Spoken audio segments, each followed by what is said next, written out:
todo o apoio que foi dado para a concretização do projeto IPCI em Lisboa. O facto de estarmos em família ou num núcleo mais restrito é um sinal dos tempos que estamos a atravessar.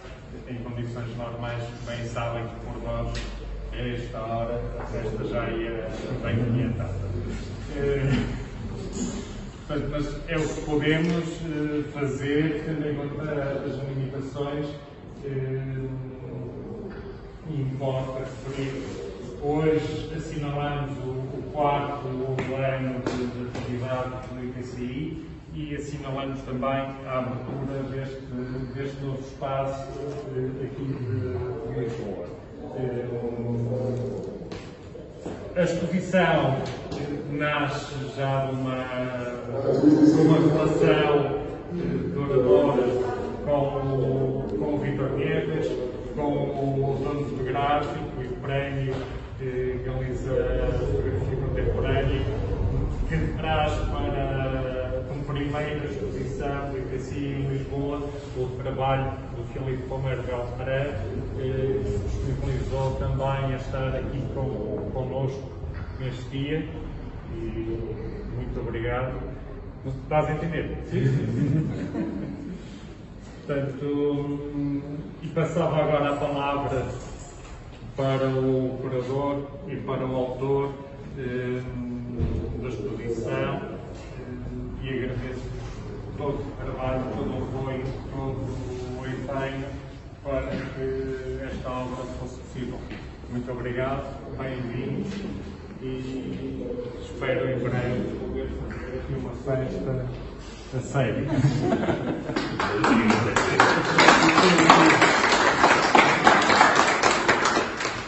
Antes de mais, obrigado a todas por estar aqui nestas, como decía o Alexandre, nestas condições tan extrañas que nos tocan vivir nestes tempos.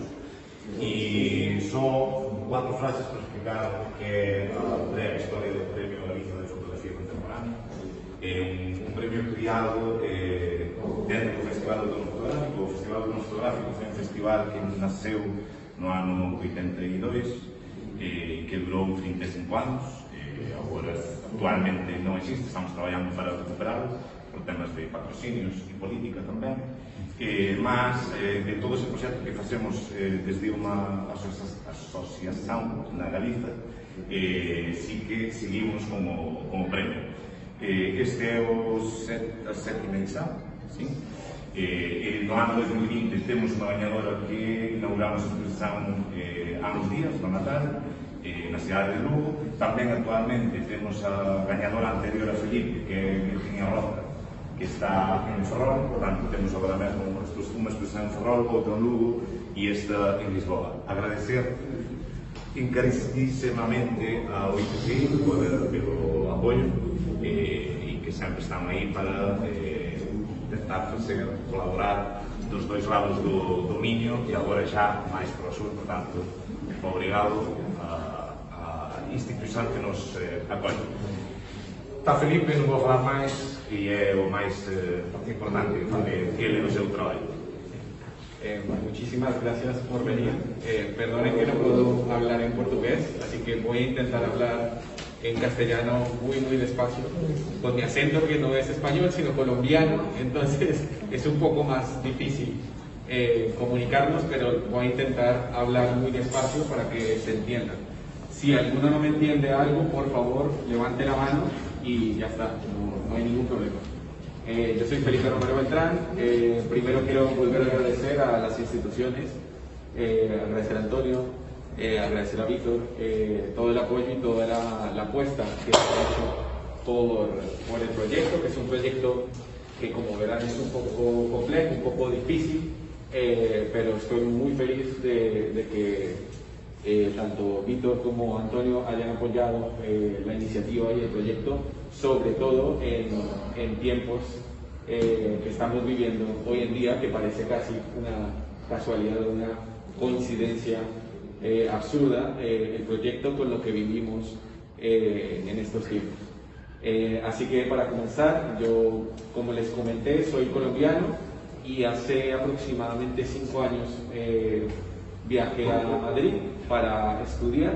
Era una manera de entrar en Europa, porque no sé si lo saben, pero para cualquier extranjero que quiera entrar en territorio europeo, en este caso en territorio español, hay una serie de burocracias que tienen que seguir como cualquier extranjero para justificar su estadía o su residencia en el país. Esto sucede en toda Europa. Así que yo llegué gracias a un máster donde estudié y tenía de alguna manera justificado mi estadía en España. Cuando terminé el máster, empieza este proyecto porque empieza de una manera muy personal, porque yo me quedo indocumentado, sin papeles, y empiezo a buscar las maneras de justificar o de ser legal, que también es un término muy feo, decir que una persona es legal en un territorio. Así que nada, yo empecé a buscar maneras y a preguntar con amigos de qué manera podía justificar mi estancia en España, y bueno, aparecían consejos, ayudas, me decían haz tal cosa, haz tal otras, sobre todo para que la Policía Nacional no te arrestara. Porque en el momento que la policía te pide documentos y no los tienes, empieza un proceso de deportación y es muy complicado. Así que en ese momento, que eso habrá sido hace 2 años aproximadamente, 2 años y medio, una serie de sucesos violentos ocurrieron en el barrio donde yo vivía, que es un barrio que está en Madrid, que es un barrio que tiene mucha migración africana y latinoamericana.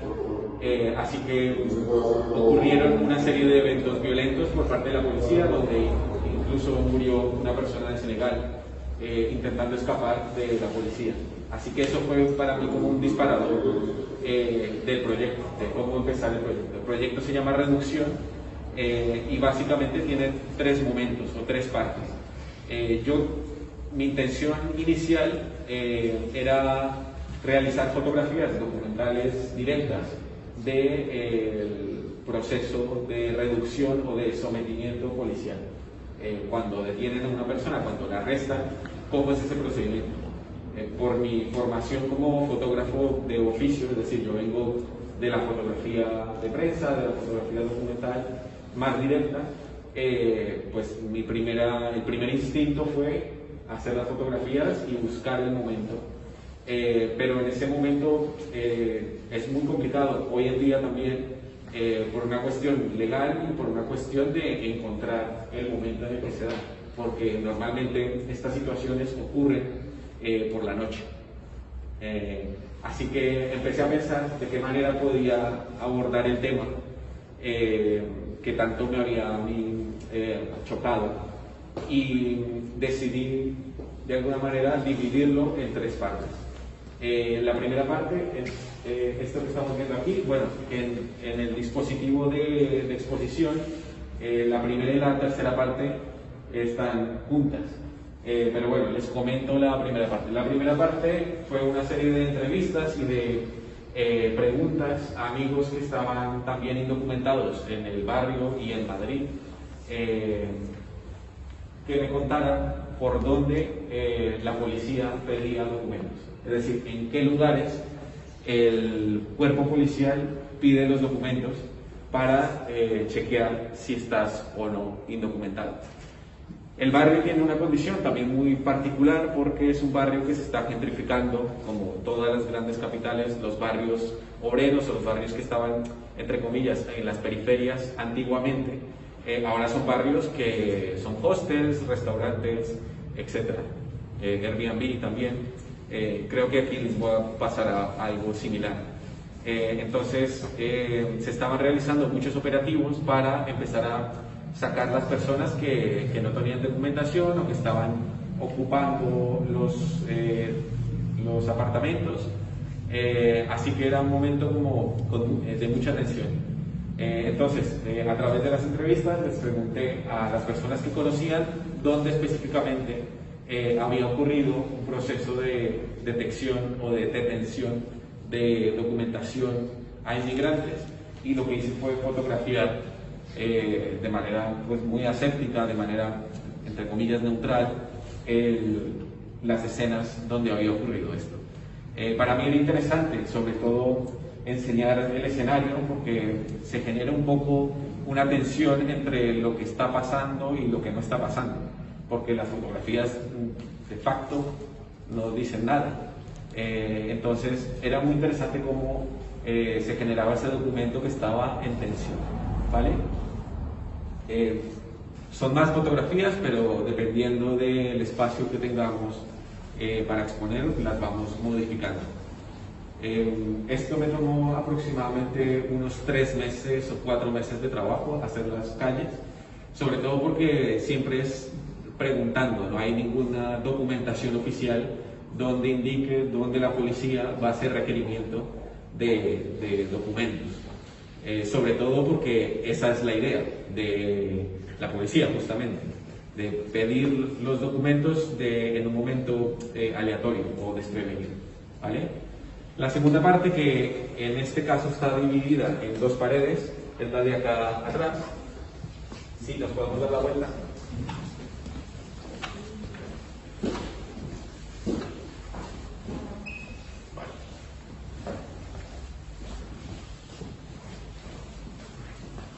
A raíz de mi inquietud o a raíz de la pregunta que yo tenía sobre estos procesos de reducción y sometimiento policial, lo que decidí fue contratar y buscar a 2 personas indocumentadas para que realizaran el esquema oficial del Cuerpo Nacional de Policía. Es decir, el Cuerpo Nacional de Policía tiene un esquema y una instrumentalización de la violencia muy específica, es decir, se enseña justamente cómo se debe reducir y cómo se debe someter a un cuerpo. Y para mí esta lógica estructural del dolor era muy interesante, así que decidí generar un set muy artificial con las luces, con los pantalones, el vestuario de los chicos, para que aplicaran este manual de manera pues como muy técnica, muy técnica.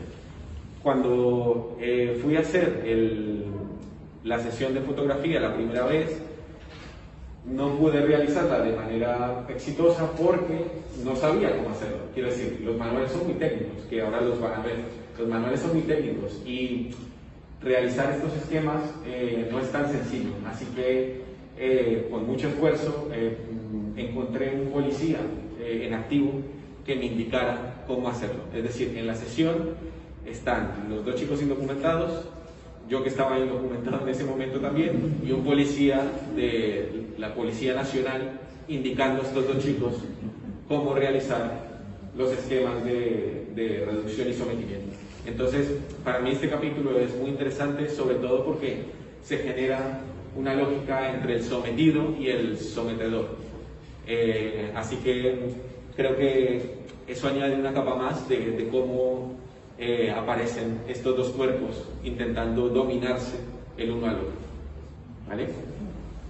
Y la tercera parte tiene que ver con una apropiación o una recolección de ese material fotográfico, que es de donde yo parto y que fue lo que a mí más me impresionó cuando empecé el proyecto, y es que hay una estructura muy clara de cómo ejercer el poder o cómo ejercer la violencia sobre el otro. Son las imágenes, si se dan la vuelta, son las imágenes que están atrás, donde se indican a los policías cómo se debe proceder en cada esquema y en cada situación. Son bastantes imágenes porque el manual es muy extenso, es muy largo el manual, así que aquí hay una aproximación también a esa investigación que estuve realizando durante estos meses que hice el proyecto para realizar los esquemas que están atrás.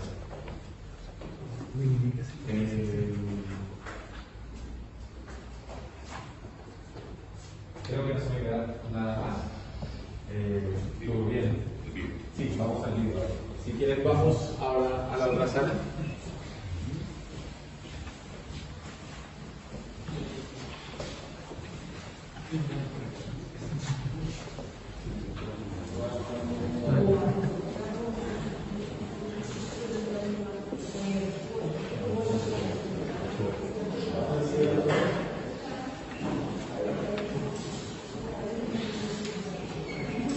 Esta es una pieza adicional que realicé durante la sesión fotográfica, porque para mí, como les comentaba, era muy interesante ver las tensiones que había entre los policías y los soldados.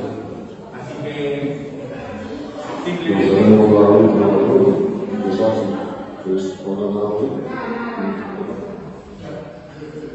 simplemente es la grabación de toda la sesión fotográfica y todo lo que se indicaba durante la sesión. Está en español, pero supongo que entenderán parte de ello. Y básicamente insiste otra vez en esta relación del que somete con el que es sometido.